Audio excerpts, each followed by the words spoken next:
너희는 나를 누구라 하느냐? 예수님의 질문에 베드로가 대답을 했습니다. 그러나 이 대답은 베드로만의 대답이 아니라 그동안 예수님을 따르며 함께 먹고 자고 또 함께 질문하고 대답했던 모든 제자들이 의견을 같이 하는, 그래서 그것에 동의하는 그러한 대답을 베드로가 대표로 했다, 이렇게 해석해야만 하는 겁니다. 이 질문에 대한 베드로의 답변은 사실 한 문장 또는 한 줄로 간결하게 대답을 하기는 했지만 이 대답 속에 들어있는 의미, 그 의미는 가장 완전하고 가장 진실된 그리고 가장 정확한 질문에 대한 대답이었다, 이렇게 말할 수 있습니다. 주는 그리스도시요 살아계신 하나님의 아들이시니이다 라고 하는 이 대답은 지금까지 예수님을 따르는 그 제자들이 예수님과 함께 사역을 하면서 또 동고동락했던 모든 시간과 그 속에서의 모든 일들, 사역 때문에 벌어졌던 사건과 사고 같은, 또 사역을 위하여 벌어졌던 기사와 이적들에 관하여 주고받았던 그 질문을 총정리하는, 그 사역을 총정리하며 결론을 맺으며 예수님의 사역을 일단락하는, 그러니까 한 문단을 짓고 다른 문단으로 넘어가는 그러한 시간상, 정황상 아주 중요한 질문이었고 아주 중요한 대답이었다, 이렇게 말씀드릴 수 있습니다. 사람들은 예수님에 관하여 더러는 엘리야, 더러는 예레미야, 또 어떤 사람들은 선지자 중에 하나다라고 이야기를 하고 그렇게 생각하고 말을 했지만, 제자들은 그리스도시요 살아계신 하나님의 아들이라고 인정하며 예수님이 기름 부음을 받은 사람이다 라고 하는 것을 인정하고 고백을 했던 것입니다. 이 대답이자 고백은 메시아에 대한 많은 선지자들을 통하여 하나님이 벌써부터 말씀하셨던 그 예언들이나 하나님의 말씀보다도 자기들의 편견에 사로잡혀 있는 유대인들에게는 엄청난 충격을 주는 대답이자 고백이었던 겁니다. 우리가 잘 알고 있다시피 유대인들이 생각하는 메시아는 예루살렘을 또 그 주변 지역을 로마의 지배로부터 해방시켜주는 그런 해방자 예수로서 국한되어져 있었고, 또 그러한 왕으로서의 예수로 그 사상이 굳어져 있었습니다. 초라한 마국간, 집도 없어서 이곳저곳 여기저기 떠돌아야만 하는 예수님이 메시아라고 하는 사상을, 그 생각을 유대인들은 절대 갖지 않았고 또 인정하지도 않고 인정할 수도 없는 그러한 상황이었다라고 하는 것을 우리는 기억하고 있어야만 합니다. 그래서 이러한 메시아론에 관한, 메시아를 대망하는 유대인들의 생각에서 보면 예수님을 메시아로, 예수님을 그리스도라고 고백한 제자들의 고백은, 제자들의 대답은 놀라운 대답이자 고백이 아닐 수 없었던 겁니다.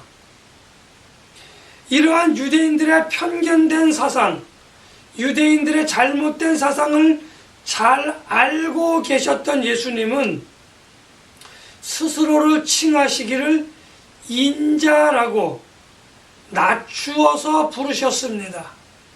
왜냐하면 하나님의 말씀을 믿지 않는 사람들에게는 메시아라고 한다고 하면은 그러한 해방자 예수로 생각하고 있었기 때문에 오해를 불러올 수도 있었기 때문입니다. 아무튼 예수님은 이러한 것을 방지하고자 스스로를 인자라고 낮추어 부르셨고, 그러면서도 사역을 조용히 감당하셨지만 제자들이 보기에는 살아계신 하나님의 아들이라고 고백하고 살아계신 하나님의 아들이라고 대답하는 데 있어서 아무런 문제가 되지도 않는다고 하는 것을 그동안 쭉 지켜보면서 예수님이 하셨던 말씀, 예수님이 하셨던 사역을 통하여 잘 깨달았고 또 그렇게 믿었기 때문에 그렇게 고백하는 것에 관하여 아무런 거리낌이나 걸림이 없었다, 이렇게 말씀드리고자 합니다. 아무튼 예수님은 베드로의 이 고백이, 예수님의 칭찬을 받은 이 베드로의 고백 때문에 베드로와 제자들이 자칫 자만하거나 교만해질 것을 우려하시고 제자들에게 이야기합니다. 너희들이 이렇게 고백한 것은, 너희들이 이렇게 대답한 것은 너희들의 지식이, 너희들의 이성이, 너희들이 보고 배운 것들을 통하여 너희들이 그렇게 답을 모으고자 노력해서 그렇게 이루어진 것이 아니라 하나님께서 예수님이 메시아다라고 하는 것을 알게 하셨고 또 하나님이 너희들이 그것을 믿을 수 있도록 해 주셨고 또 그리고 너희들이 입술로 그것을 시인하며 고백할 수 있도록 해 주셨다라고 예수님이 말씀을 하시면서 너희들이 스스로 겸손해져라, 너희들이 스스로 겸비해야 된다라고 그렇게 말씀을 또 교훈을 하셨던 것입니다. 이렇게 말씀하신 예수님이 또 말씀하십니다. 또 내가 네게 이르노니 내가 이 반석 위에 내 교회를 세우리니 음부의 권세가 이기지 못하리라 라고 예수님께서 말씀하셨습니다. 베드로의 신앙 고백 위에 예수님께서 교회를 세우시겠다라고 말씀하셨던 겁니다. 베드로라고 하는 사람 위에 세우는 것이 아니라 베드로가 했던 신앙 고백 위에 교회를 세우시겠다라고 한 겁니다. 하나님이 원하시는 교회, 하나님이 인정하시는 교회는 예수님의 인정을 받은 신앙 고백 위에 세워지는 것이 맞는 것이고, 그래야만 하나님이 인정하시는 교회의 머리가 되시는 예수님이 되시는, 그 교회의 머리가 예수님이 되시는 교회라고 이야기할 수 있는 겁니다. 우리가 잘 알고 있는 것처럼 예수님께서 교회의 설립을 승인하시고 예수님께서 교회를 세우신 목적은 교회가 해야 할 일, 예수님이 죽으시고 부활하시고 승천하셔서 재림하시는 그날까지 교회가 해야 할 일, 다시 말씀드리면 복음을 전파하고 하나님의 나라를 선포하는 것이 교회가 해야 할 본연의 임무인 겁니다. 그래서 이 임무를 감당하기 위한, 그 사역을 감당하기 위한 전초기지이자 본진으로서 예수님께서는 교회의 설립을 승인하셨고 설립을 인도하셨고 예수님께서 교회를 세우셔야만 그 교회의 머리가 예수님이 될 수밖에 없습니다. 교회는 교회의 반석이신 예수님이 인정하는 신앙 고백 위에 복음의 전파와 하나님의 나라를 선포하는, 그것을 위하여 교회는 세워져야만 하는 겁니다. 우리가 잘 알고 있는 것처럼 베드로는 유대인들에게 복음을 전하고 하나님의 나라를 선포했습니다. 또 그런가 하면 베드로로 말미암아 이방인들에게 복음이 전파되어지고 하나님의 나라가 선포되어지는 그 열쇠를 베드로가 가지고 있었다. 그 문을 베드로가 열었고 바울이 그 열린 문으로 들어가 이방인들에게 복음을 전파하고 하나님의 나라를 선포하며 그렇게 사역을 베드로와 바울이 나누어서 했다라고 해도 크게 문제가 되지 않습니다. 아무튼 베드로는 유대인과 이방인들에게 하나님의 나라를 전파하고 복음을 선포하는 그 일에 단초가 되어졌다고 하는 것을 우리는 부인할 수 없는 겁니다. 예수님은 이방인들에게, 예수님은 유대인들에게 복음을 전하며 하나님의 나라를 선포하는 그 첫 디딤돌로 베드로를 세웠습니다. 그리고 베드로는 이방인들과 유대인들에게 예수님을 전하며 유대교에서 개종하고 이방 종교 또는 이방 어떤 그러한 신을 섬기던 그러한 사람들이 그리스도교로 개종하였을 때에 그 역할, 그 첫째의 단단한 돌, 첫 번째 디딤돌을 놓는 그 일을 베드로에게 맡기셨고 베드로를 통하여 그들 위에 그들이 모임에 어떤 그 선포를 하기 위한, 복음을 전하고 하나님의 나라를 선포하기 위한 그들만의 교회를 만들어 나가는데 베드로가 반석이 되어줬던 겁니다.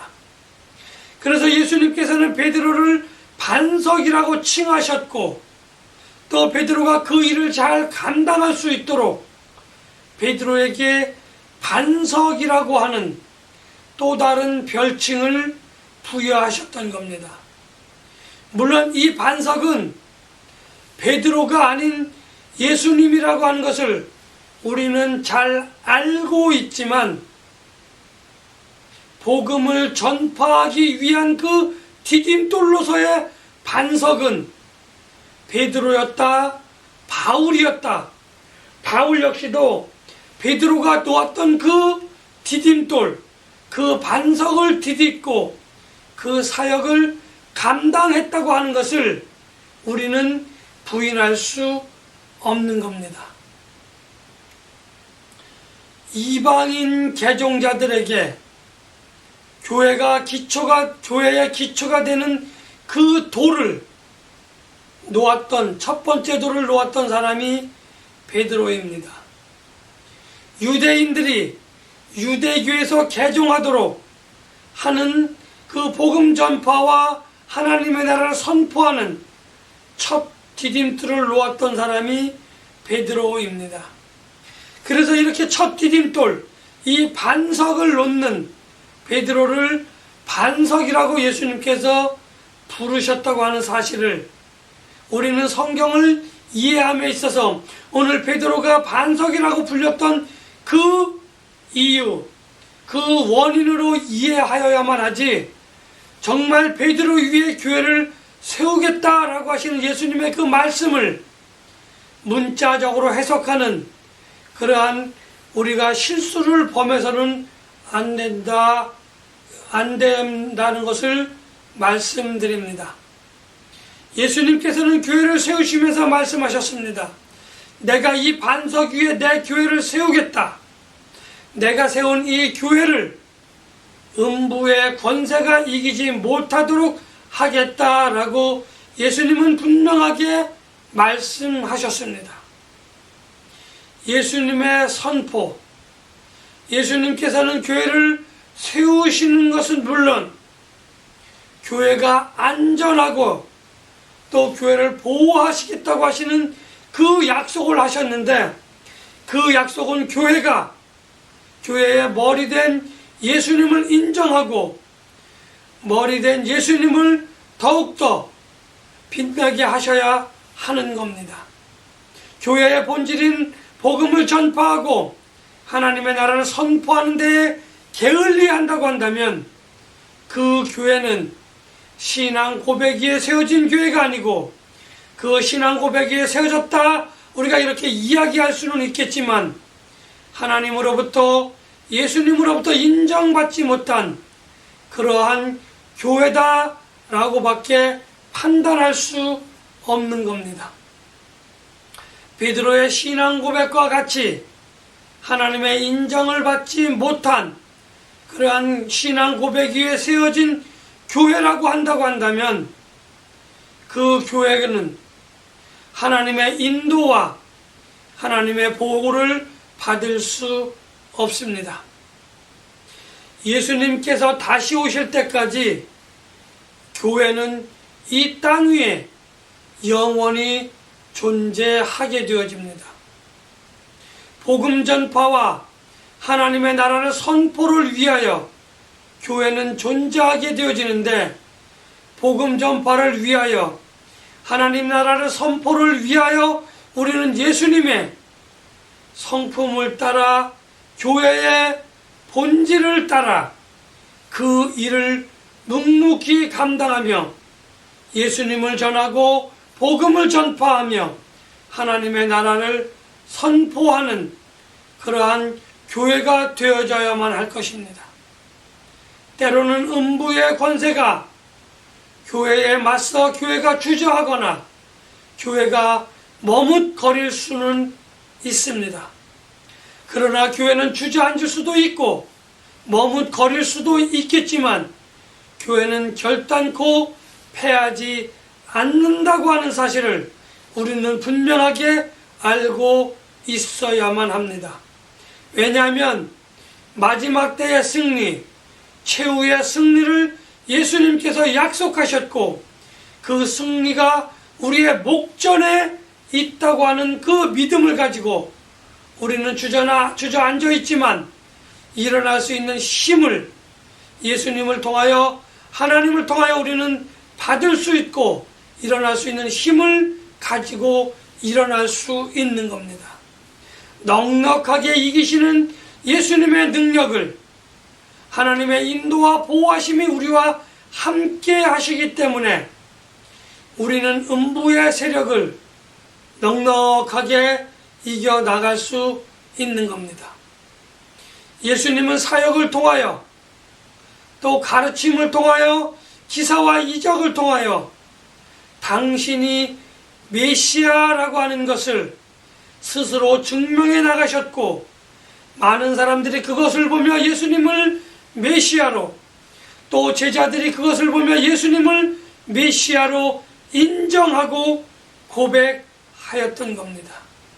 예수님과 함께 먹고 마시고 함께 자며 배우고 듣고 보았던 사람들과 제 사도들은 예수님을 메시아로 분명하게 인정하였습니다.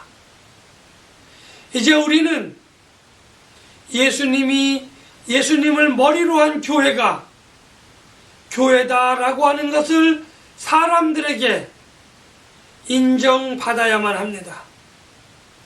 교회가 크고 건물이 크고 사람들이 많아서 교회로 인정받는, 그래서 큰 교회, 작은 교회로 나뉘어지는 그러한 교회가 아니라 하나님의 나라를 선포하며 복음을 전파하며 하나님의 살아계심을, 예수님이 메시아라고 하는 것을 선포하며 나아가고, 또 교회 안에서의 모든 사역들이 예수님의 사역을 이어나가는 그러한 사역이 되어져서, 저 교회는 정말 예수님이 가르치신 대로, 예수님이 말씀하신 대로, 또 하나님의 인도와 보호를 받는 그러한 교회이구나 라고 하는 고백을 사람들을 통하여 우리가 들을 수 있어야만 합니다. 그 고백을 통하여 하나님께 영광을 돌려드리는 교회가 되어져야만 합니다.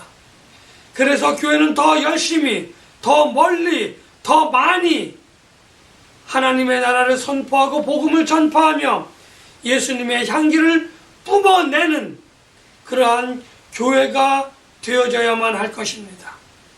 그것을 위하여 우리는 예수님의 가르침을 배우고 익히며 행할 줄 아는 교회가 되어져야만 합니다. 그럴 때에만 세상 사람들이 교회가 교회된 것을 인정하고, 또 반석 위에 단단히 서 있는 교회, 그래서 하나님의 영광을 드러내며 어떠한 음부의 권세에도 흔들리지 아니하고 주저하지 아니하는 그러한 교회가 될 수 있는 겁니다. 이제 우리 모두는 복음을 전파하며 하나님의 나라를 선포하는 교회가 되어져야 하고, 또 예수님께서 가르치신 것을 분명하게 행하며 예수님의 향기를 뿜어내는 그러한 교회가 되어져야만 할 것입니다. 신학에서는 교회라고 하는 것은 성도들이 모인 곳, 또는 궁극적인 교회로서 빌딩을 말하지 않고 각 성도들이 하나님이 인정하시는 교회다라고 그렇게 말씀하고 계십니다. 하나님이 인정하시는 교회가 되시는 그러한 성도님들이 되시기를 예수님의 이름으로 간절히 축복하며 기원합니다.